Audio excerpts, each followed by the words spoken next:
علماء کرام ذکر کوي وای وزن د اعمالو بکیږي دا د قیامت پرز او وزن د اعمالو چې کیږي کنه نو حضرت داود علیه السلام د الله پیغمبر دی الله پیغمبر دی هغه الله تعالی نه سوال کوي الله ما ته خو د میزان دا تلو خو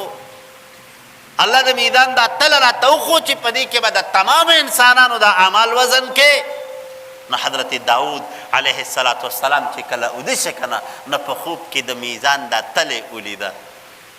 نو میدان دا تل ولیدا چې د هغه علماء کرام لیکي وای دا یو چابړې په مشرق ته وبل په مغرب باندې دی دومره یو مهیب او دومره یو غټ یو د میدان دا تله چې کوم نه هغه دومره لویه ده نو حضرت داود علیه السلام چې را بیدار شو الله تعالی ته وی یا الله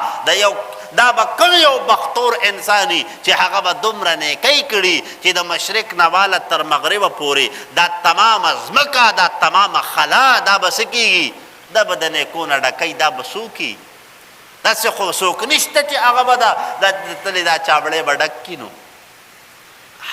نو حضرت داود علیه السلام چې کله دا تپوس وکړه که نه د الله د طرف نه جواب میلاو شي یا داود اے داود چې کله د خپل یو بنده نه رضا شم که نه وی د دې میزان د تلې دا چابړې چې دی د یو کجورې د صدقې د اجر نه به یې وله ډک کم خو چې کله ترې نه رضا شم نو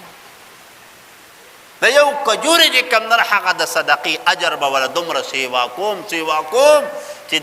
د میزان د تلې دا چابړې به ټول ډک شي د الله رحمت دی نو د الله رحمت دی نو لہذا وزن د اعمال لکه علماء